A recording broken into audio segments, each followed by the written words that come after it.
Once the storm had passed, we came back to campus to do another ride through to assess damage.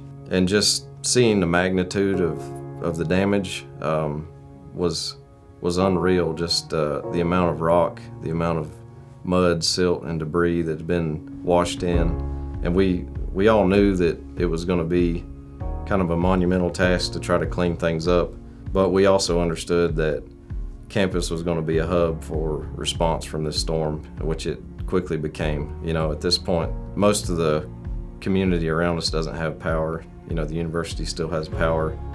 So emergency services was working to make sure that the university was prepared to respond to the community needs at that point. So we know we were impacted on these parts of campus. What's it going to take to get these facilities back, or what resources do we need to get these facilities back up and running, while also saying, okay, the community's been impacted. How can we help the community recover? What resources do we have available to help support the community efforts?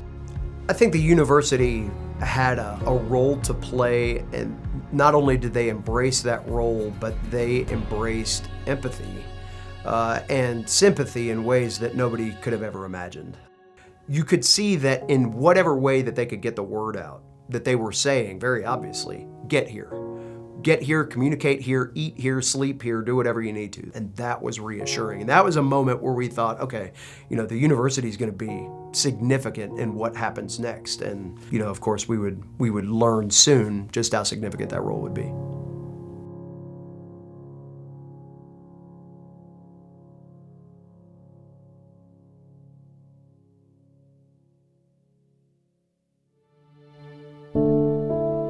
So the day Helene came through that Friday, I remember getting a phone call that morning from the American Red Cross, our liaison with the American Red Cross, and said, hey, we need some help. Can we bring a shelter to campus? Because their traditional locations out in the county that they would have used for an emergency shelter had flooded. We made the decision very quickly, of course. And we were able to offer the Holmes Convocation Center for that Red Cross shelter the very day that the storm hit. And that community shelter ran for over 2 weeks and was a great connection point for the community, and we were very happy to support that effort. You know, in addition to the shelter on campus, I know some of our partners, such as New Reliant Power, as they were able to get their infrastructure online, they were able to support utility companies outside of the immediate town area, which was a great partnership. So you saw a lot of those connections taking place, and a lot of those conversations were taking place in those days after the storm, saying, all right, as we get these services back, how can we help support other services? And then what services do we need to get back to a safe and kind of functional community and get some of these core pieces back up and running? So lots of those conversations were taking place, and that was really the focus for the first several days right after Helene. It was Sunday, and Chancellor Norris said, people are going to want to support us. People are going to want to help us. So we knew immediately we would need to set up a fund just for this purpose, just to help the faculty, staff, and students that are impacted. So Sunday afternoon, the CFO and I of the foundation, Clayton Christian, and I set up the fund purpose. So we immediately had a fund number, a fund purpose, and giving channels available. And there was no ambiguity on where the money was going to be spent. It wasn't some ambiguous fund that's going to go all over. It was one fund to help faculty, staff, and students of Appalachian State recover from this storm. And that could have been anywhere from lost wages for our students who were working part-time or even full-time jobs, and they weren't able to get to work in those days after the hurricane hit, to people who lost cars, people who lost homes, people who lost clothing. The resource hub throughout the storm was just a really incredible asset. We were able to start the resource hub the Tuesday after the storm, and we were giving money out that Tuesday. It was going to be a one-stop shop for everybody because we knew you can't go to 6 different places to get help. It's a barrier to everyone. The team of folks that were there, we had folks from financial aid, they were there to help students. We had human resources there to help faculty, staff. We had counseling staff there as well to engage. We were able to give some FEMA advice to folks as well. We tapped into the College of Business faculty on insurance. We had our off-campus housing resources who compiled an inventory of vacant spaces in our community. We also had our university housing team that offered anybody that wanted housing on campus space as well. So we would just ask, hey, tell us a little bit about your story. How can we help? What can we do? What do you need? So to be able to provide those resources in a way, this helps people take some next steps and start to move forward with their process of recovery. And we're so grateful for the many ways and the people that were involved to help us get to that point. Another thing that was humbling and shocking was the far-reaching support. Far and near, I think 48 different states, over 5 or 6 different countries, money came in. Our alumni are incredible. We've always known that about them. They're so supportive. They're such cheerleaders for this university and for the people.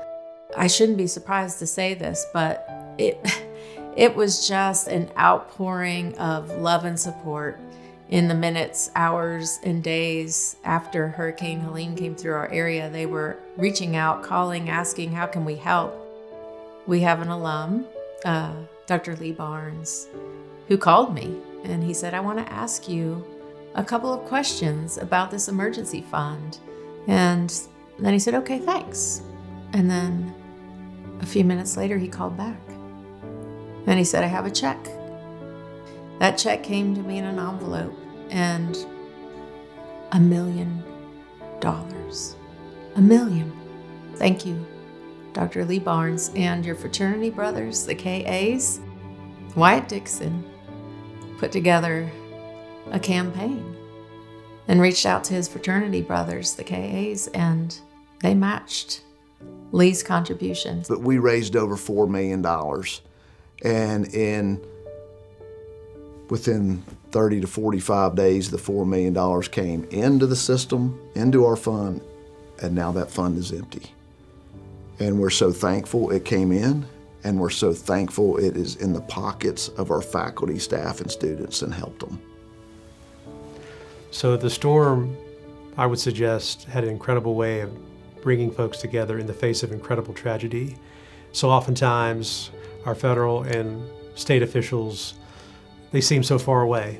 Days after the storm, you had Governor Cooper visit the campus and meet with the chancellor. They visited a home center, which at that time was the American Red Cross facility where folks could come and receive the support that they needed. Shortly after that, on the same day, we had United States Senator Ted Budd, who's an Appalachian alum, and now Speaker Destin Hall, who's an Appalachian alum as well, visit our campus. Representative Ray Pickett was here all that time, making sure that he saw the right people and facilitated a lot of discussions. The chancellor was able to lead them around to some of the buildings and see some of the damage firsthand, got to ask questions, got a chance to speak with the people who were on the ground, who were already in the process of cleaning up. Shortly after that visit, we all got in a conference room with the chancellor and university leadership and talked with Senator Thom Tillis. He was on a conference call with his staff. He wanted to talk about what our future needs, what our immediate needs were, and offered to be a resource throughout this whole entire process. And we were very grateful to have that conversation with him and his staff. Folks like Senator Ralph Heiss, who went to school here, is a proud Appalachian alum, who represents arguably the most devastated part of Western North Carolina. For him to stand up on that Senate floor and to speak as powerfully as he did on behalf of his friends, his neighbors, people that live in the area, to stand up for them, to get the help that they so sorely needed, was an incredibly powerful experience. There are any number of issues that's come before the state legislature and passed that can bring folks together, but nothing like what we saw with Helene. So I think the two things that really I thought were game changers for when we started was when JJ mentioned having a hub where student, faculty, and staff could all come, and then opening the dining halls to everybody. The great thing is we've, for years here, we have always had an emergency preparedness plan in place. So, we plan for those things and know that, okay, we've got 30 days supply of food in here. There's food here to feed folks. When we made sure that our central dining hall was capable of offering hot meals to everybody in the community, we opened that up, I think, that Saturday after the storm hit. And all said and told, during the time we were closed, we were able to serve over 80,000 hot meals. One of the things that we're doing, we're feeding a lot of the people working on the front lines. We were delivering meals to the command center for Watauga County and all their folks, to the town of Boone and all their folks. We were feeding Blue Ridge Energy, and these linemen are out there trying to put lines back up, and we were feeding them. New River Power and Light had guys out. We were feeding them. We were feeding the shelter every day and all the people there and everybody on our emergency management team. When we had to make that call early on that we were just going to feed people, that it made everything right, no matter how long we were going to have to do this or how long people were going to come, as long as we could still keep people happy and letting that feeling of community be here for everyone. Let's keep doing it and keep rolling as long as we need to. And it was just, it was a beautiful place to be. And I think it gave everybody a chance to hear stories, but also talk about the things that they were doing. And, oh, that's terrible. I'm so sorry that's happened to you. I'm so glad that you were able to get out. I'm glad you're here. People were people, and they loved each other. There were some early actions by campus that were very helpful, not only sheltering people, feeding people, giving folks a place to communicate. The county was without mass communications ability. The town was in a similar state. We knew that radio communication was down, but so is internet, so is the ability to email people. And because of campus's network, that was available here. One of the very first olive branches that was extended across the aisle was University Communications coming in and organizing a press conference to help us tell a story outward.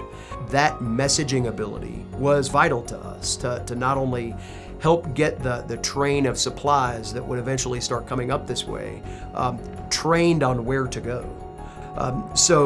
That was maybe a smaller thing on the list of things, but an incredibly important piece of the overall puzzle that we were working with.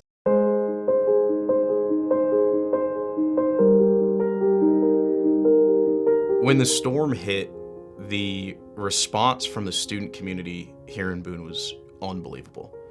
I had so many friends texting and asking and wondering, where can we go volunteer? How can we get involved? What can we do to help?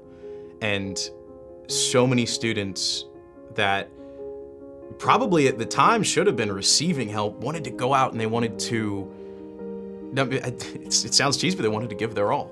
You could say you're here for 4 years and you're gone, but to pick up the people who have lived here for their entire lives, who have helped build the community of Boone, to see them take everything they can, put it on their shoulders and try and help is truly remarkable.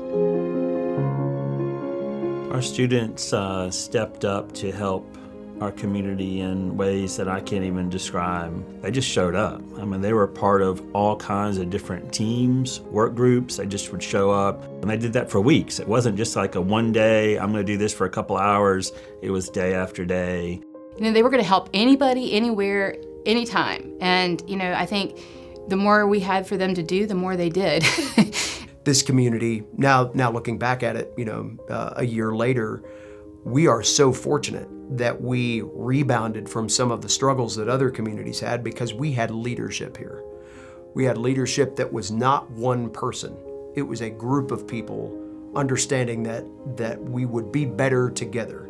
And the longer we stayed together, the better the citizens and the constituents in our community would be able to respond themselves because they saw unity. So many people from the community that had been impacted themselves were showing up to the shelter to say, hey, how can I help? What do you need? I want to volunteer. I want to help with this. And then that continued to spill over into many, many other things, both on campus and off campus. And to me, one of the most rewarding things to see is, as tragic of an event as this was, one of the most rewarding things to see was everybody coming together in the moment to really work and help support their community. Sorry.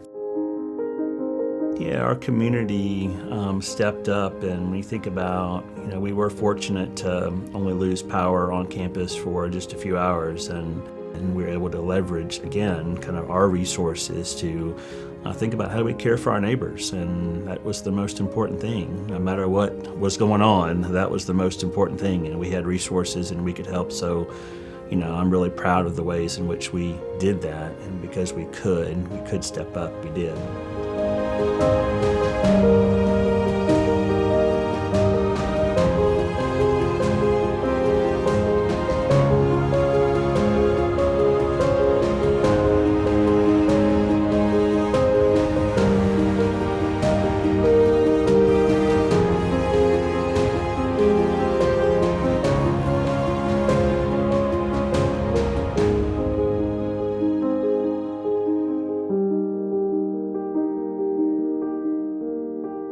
you.